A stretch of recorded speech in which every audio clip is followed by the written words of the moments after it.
Good afternoon, friends. I'm sorry we had to do it this way, but I was going to do this anyway for those of you guys that couldn't make it to class.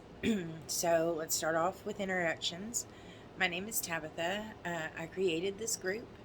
I want it to be a safe place where everybody can come and grow and learn and maybe even teach a little at some point when you feel comfortable.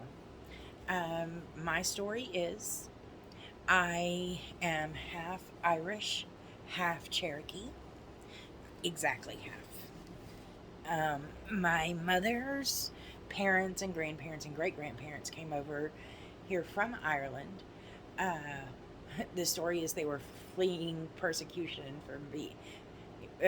because they were thought to be witches. Um, and my father is full-blooded Cherokee, or well, was full-blooded Cherokee. So I grew up learning both traditions. I got my first set of tarot cards when I was like 7 or 8, and I've been reading ever since. It hasn't always been smooth sailing, but I finally figured it out. So, that's me. I do want to welcome you to the group, to the class. I'm going to try to do a different class every month. If you guys want more classes, let me know. I will do classes more often. If there's a class you want to see, even if it's not on tarot, let me know. Send me a message. Post it in chat. Post it in just a regular post. I'll read it and I will get it on the list. I promise. Um, also, if there's something as far as content that you guys want to see, let me know or post it yourself. Feel free. This is you guys' group. I built it for all of you. So have fun with it. If you have any friends that you think might enjoy it, invite them. This is a safe space, or we're going to keep it a safe space. Also, promoting your business is fine. I don't mind that at all because we all have to make the rent.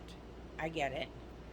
I do encourage exchanging readings, whether that's I will give you a reading if you in turn give me a reading, even if it's just for promotions.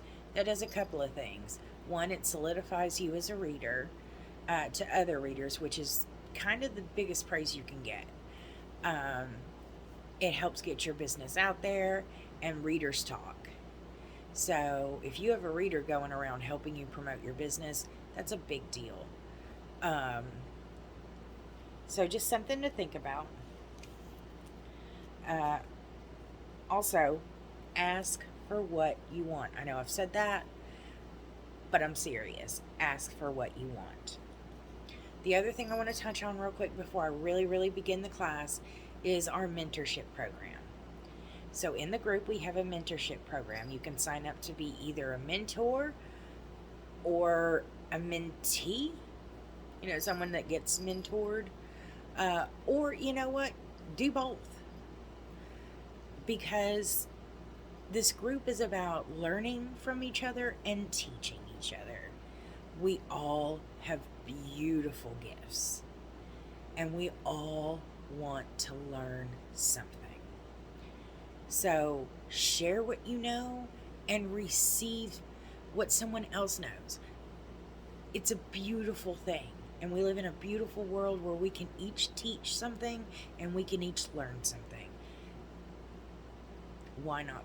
Why don't we do this? Why? If you feel comfortable, of course. I don't want to push anything on anyone. But it could be a potentially very beautiful thing. So check into our mentorship program. I think it would be very beneficial. Okay, so that's all the announcements. We're going to get to the class now.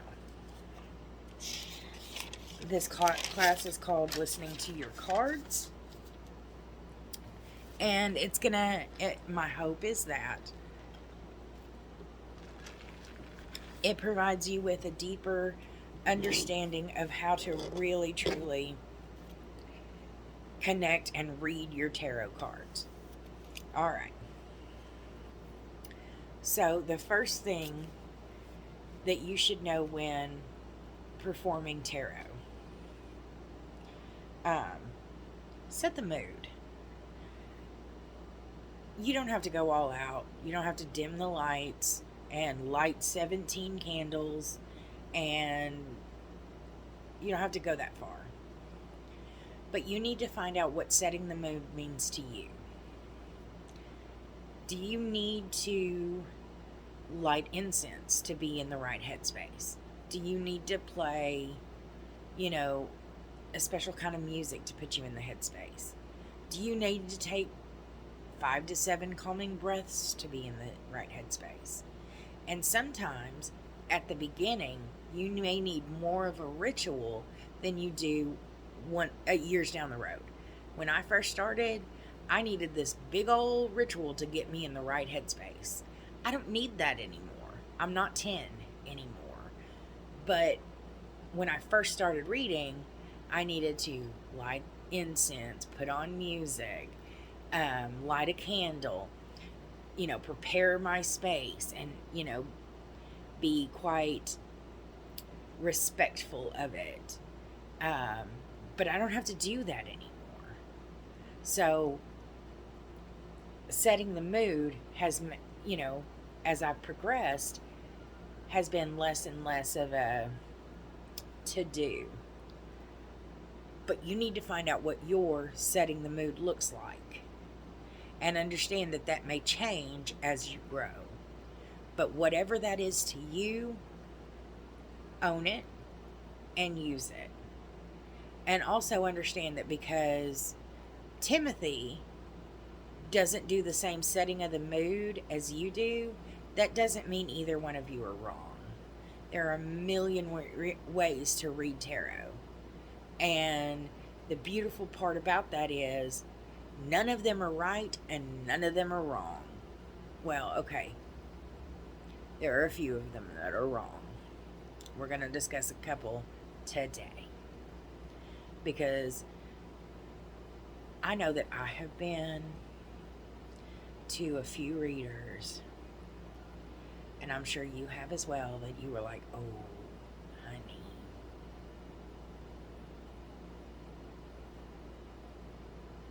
No.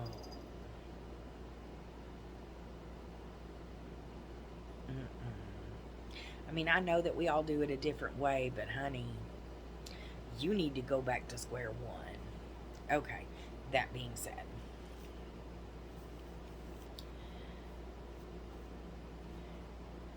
leads me into my next point. Your cards, your rules, okay? For instance, I always keep my cards in either a bag where no light can get in, or a ceramic box. And it's funny because even in this box, there's a bag. So, other people, they don't. They just lay their decks out.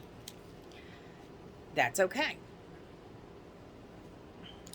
I always use an altar cloth.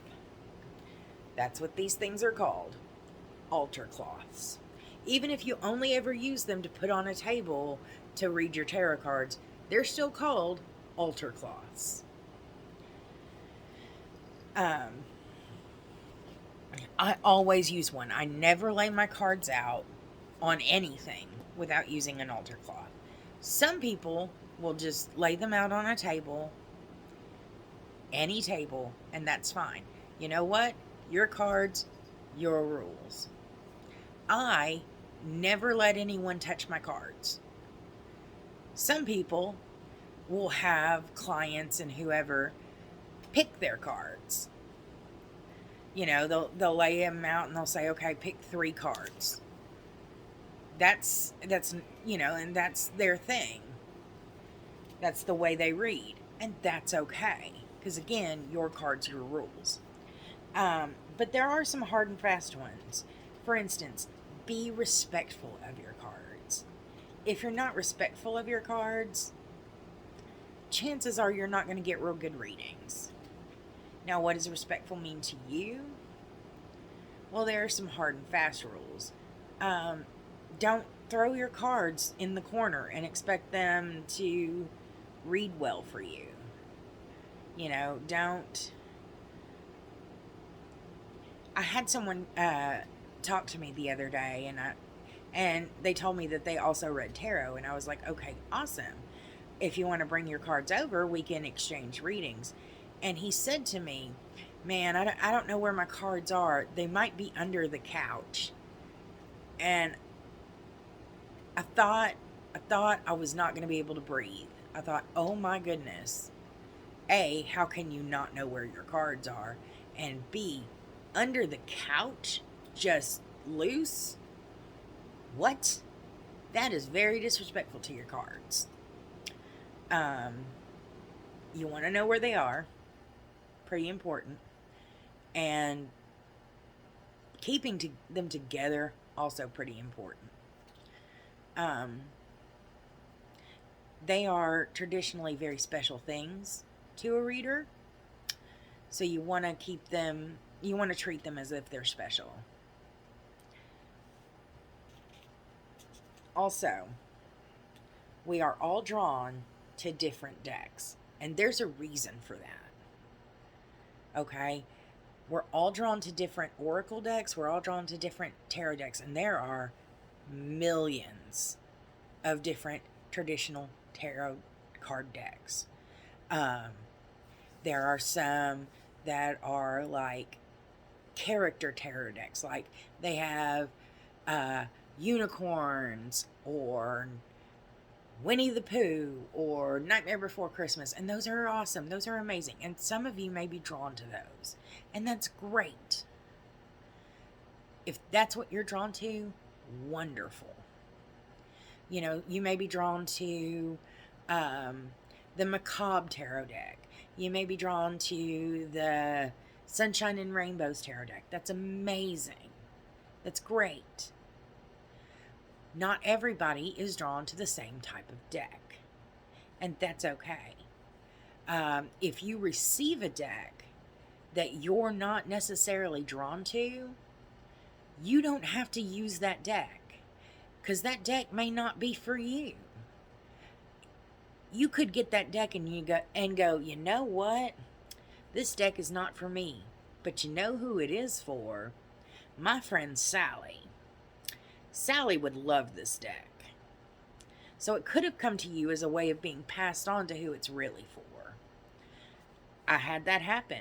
I ended up with a deck that I wasn't particularly drawn to, and a friend of mine had a deck that she wasn't particularly drawn to.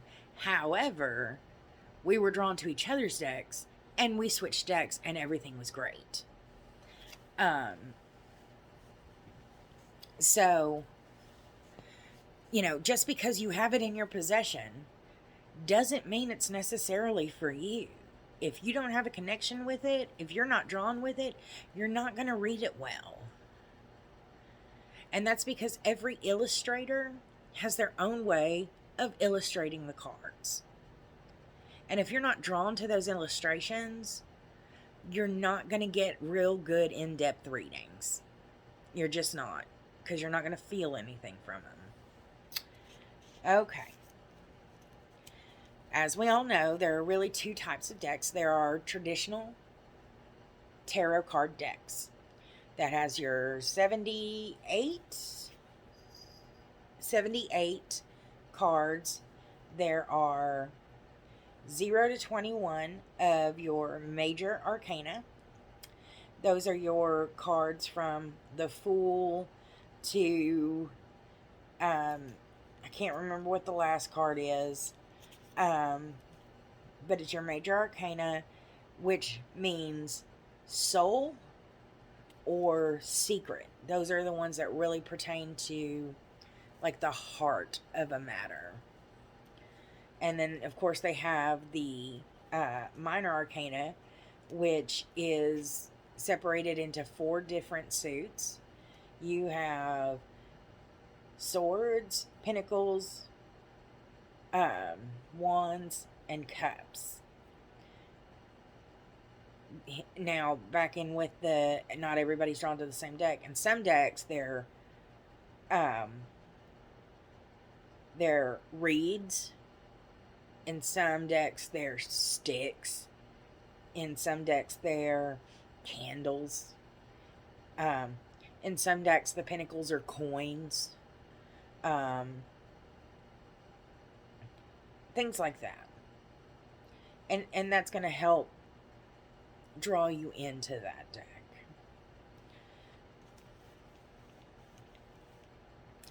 Now, with oracle cards, there are hundreds of different types of oracle cards. Oracle cards are basically anything that's not a traditional tarot deck. And they all have their own rules to them. So you really need to study how they want to be read. And that'll tell you, and that's your first step, is to study how they want to be read. We'll get into the other steps in just a moment. So you can't pick up one oracle deck and then pick up a second oracle deck of a different type and think, I can read this the same way. You can with traditional tarot cards. I can pick up a traditional set of tarot cards that are the macabre tarot cards, and then pick up a traditional set of tarot cards that are the Rider White tarot cards, and I can read them the same way because the rules are the same, even though the pictures and the illustrations and everything are so much different. I can still read them the same way. You cannot do that with oracle cards. But I'm pretty sure we all know that. So there's really 4 parts to a reading. The first one is your intuition and your connection. I'd first like to say, unfortunately, not everyone has the gift to read cards. You can study for months. You can read books. You can do all of the things. You can memorize meanings all day long. But that only gets you half the way there.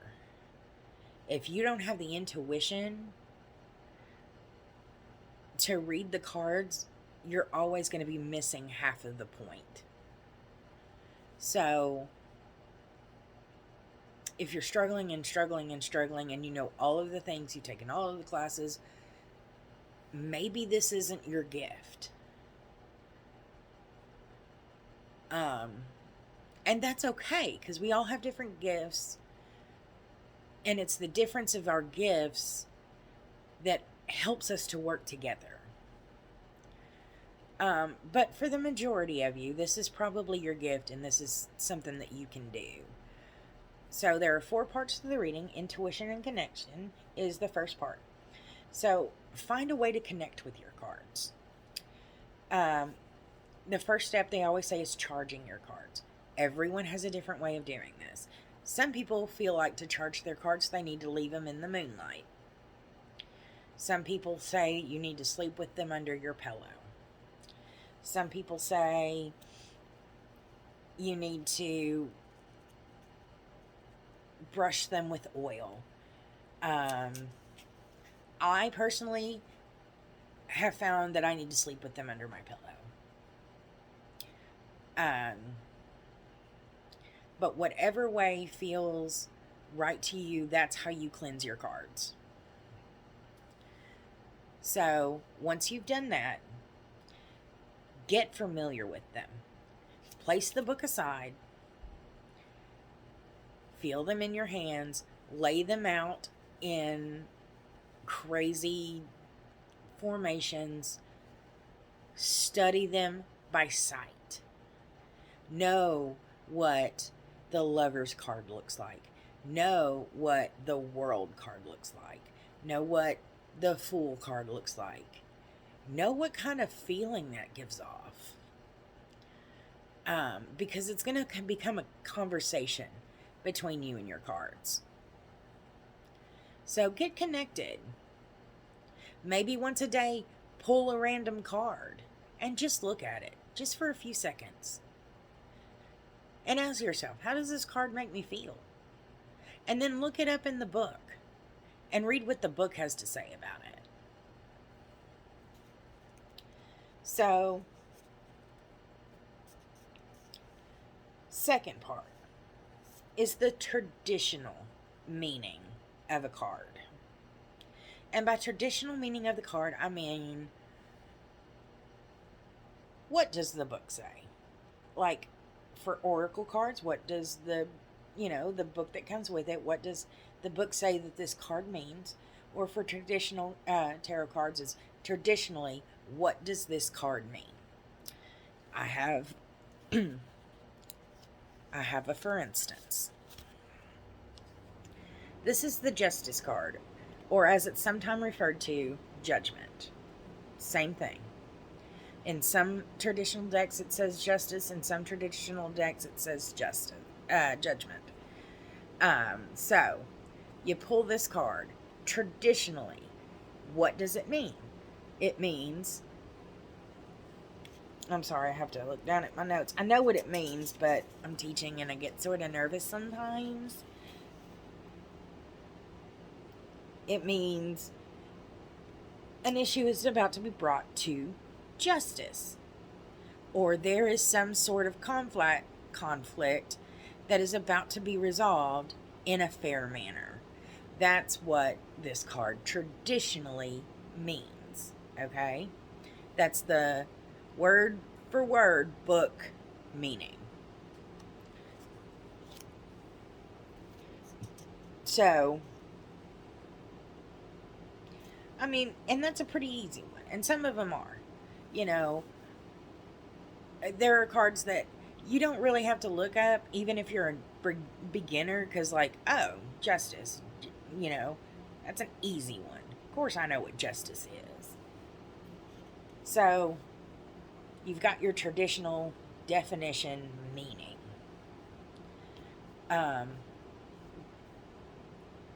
But here's the thing. That really doesn't give you a whole lot of answers. Because if all you needed was definitions, you might as well cut up the dictionary and throw it on your table.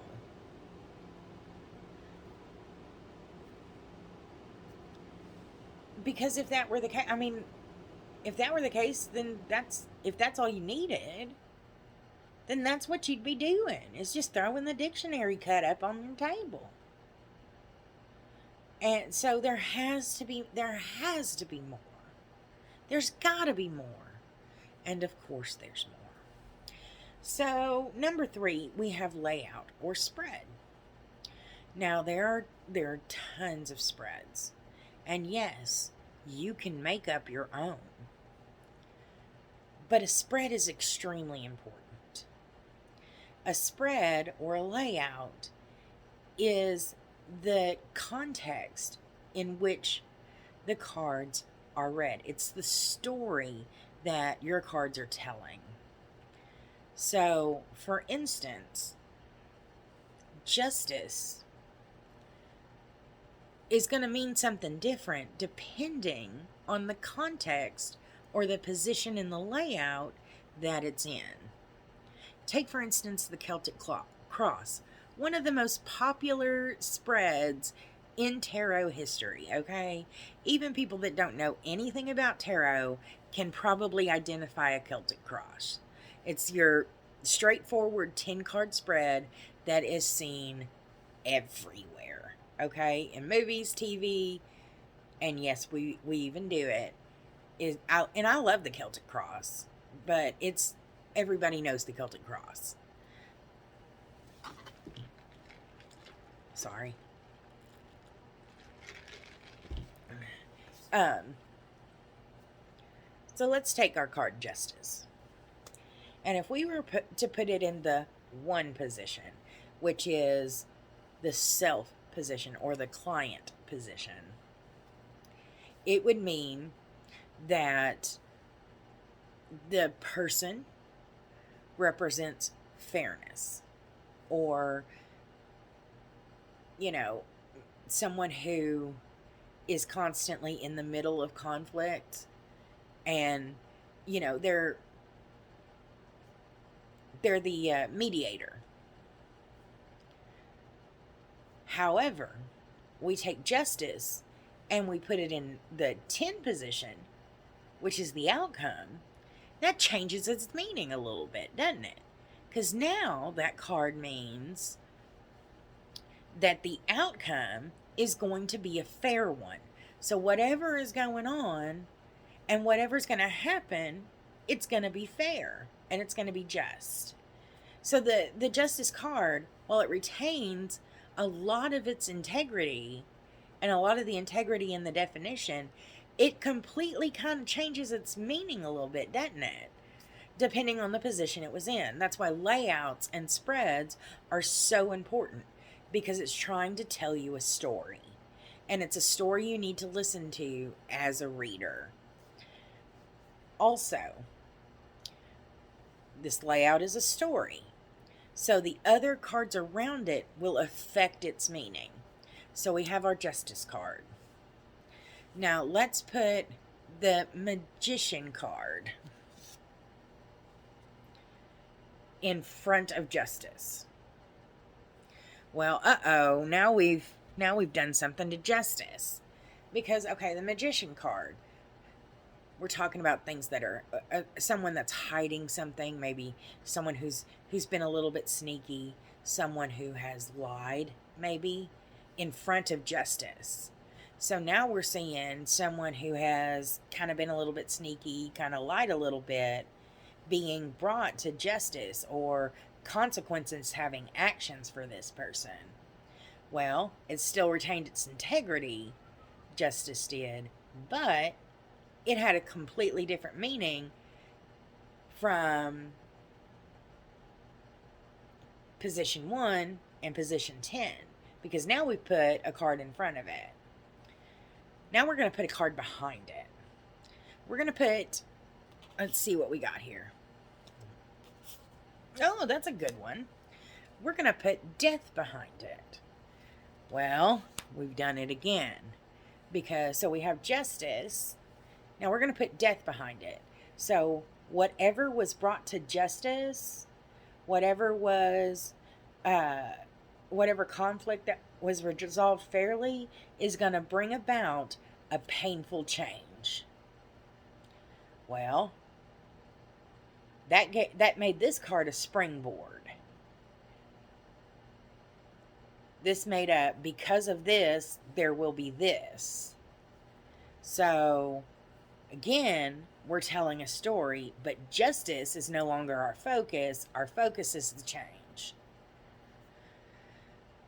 So, again, we're telling the story. Again, Justice is, our target card, but we've changed it again because of the card we put behind it.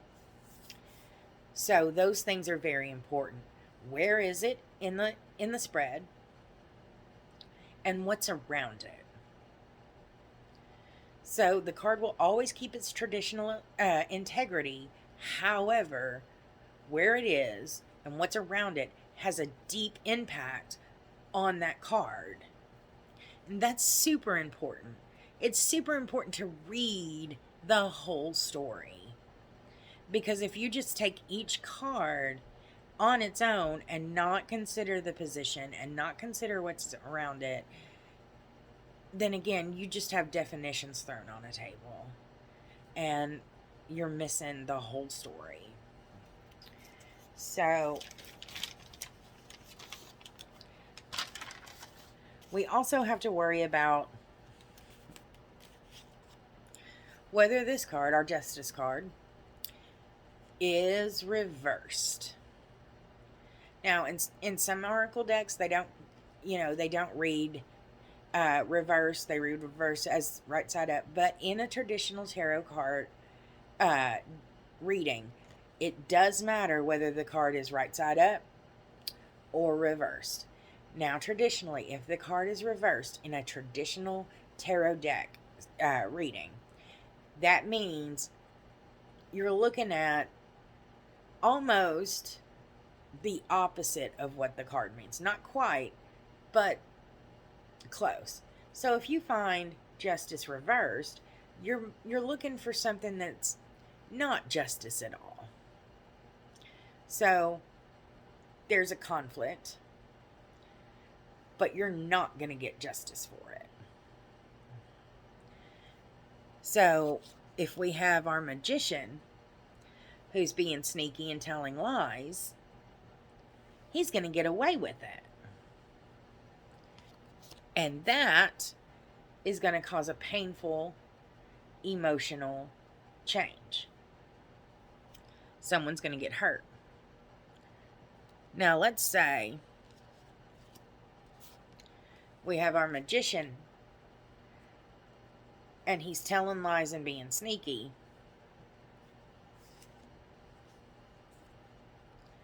And he doesn't get caught.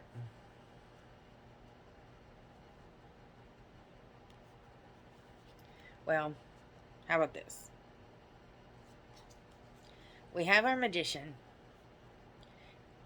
He's telling lies and being sneaky, but he's not very good at it. Because he gets caught immediately.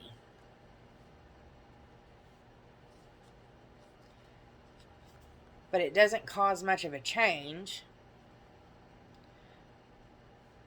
Because apparently no one cared. So, those are just, minor stories. Just things that the cards could say. Now, obviously, there'd be a lot more cards around that to fill in the story a bit. But,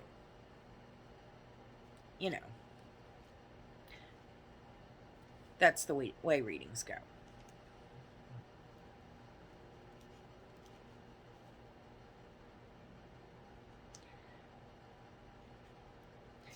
Okay, so our fourth part to reading is the feeling you get when you look at the cards. That's why your calling to a particular deck is so important. Because you want to feel something when you look at your cards. So, for instance, when I look at my death card, I need to be able to feel the message behind this card. I need to feel its meaning. I need to say that the artist drew or illustrated this card in a certain way because of its meaning. So that way when I see it in a spread, I'm like, you know what? I know that card. I've connected with it. I've burned into my memory that image, that feeling. I know where it's going. So it's really important to connect with what the artist was saying and what the card is saying. Because sometimes you get a feeling of a card where it still keeps its traditional meaning integrity, but gives you so much more insight by just looking at that card and knowing what that card was meant to represent, that you can get so much more out of your readings. They can go so much more in depth. I'm almost done, I promise. Let me give you guys some helpful tools. So, meditation. meditate on your cards. Take a couple of cards and, maybe play some meditation music, maybe light some incense, maybe put them under your pillow. Do what you do to meditate, but meditate on them. Meditate on your cards. Um, really try to feel the emotion behind them, because I know for me, my memory sucks, like bad. Um, but the one thing that's real hard to forget is emotion. That'll stick with you.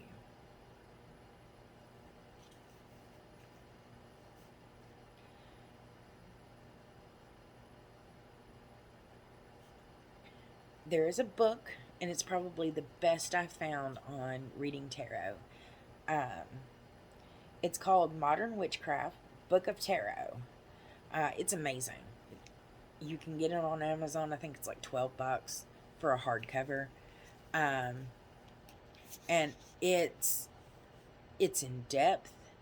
It's, like I said, it is probably the single most helpful book I have ever read in concerning tarot.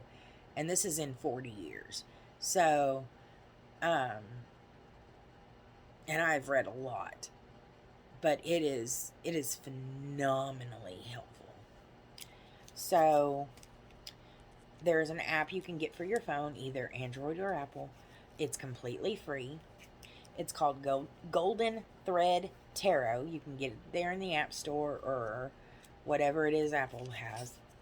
I don't do Apple, but I know you can get it on Apple for free. It puts tarot right at your fingertips. And the other thing that it does that is really awesome, so you can draw a card a day on your app. And it'll show the card. And it'll give the name of the card. And then it'll give a full description of what the card means. And it'll even throw some reverses at you sometimes. And if it's reversed, it'll give you the full meaning of what the reversed is. And it'll go down, it'll go even further. That'll say, like, if it was one of the minor arcana, it'll say, well, 5 of Wands. And it'll tell you what the 5s represent and what the Wands represent. And it's real neat. It's really, really in depth. So, for instance, if you pull a card a day, you're learning a card a day. So, it's real neat, real easy. It's got spreads on there. And if you do the digital spreads, you're learning spreads. So it's a great learning tool. It really is. And it's easy because it's on your phone. You always have it.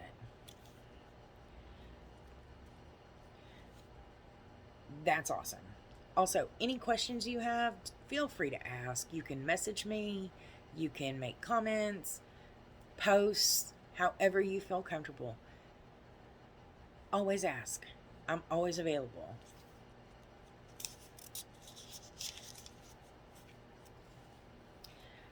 So to wrap up, your path is your own. I don't want to tell you how to walk it, okay? But I do want to be here to help. Always. And that's my stance.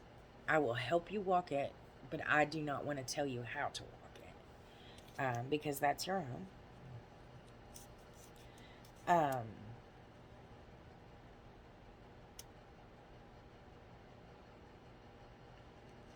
I truly want to see each and every one of you grow. And you're all beautiful beams of light. And that's my goal. Again, please don't forget about the mentorship. I honestly think it would be a great tool for everyone. Again, so glad you're all here. If you have anything that you want to see as far as classes or content, please let me know. I will get it on the schedule. I promise. Love and light to all of you, and blessed be.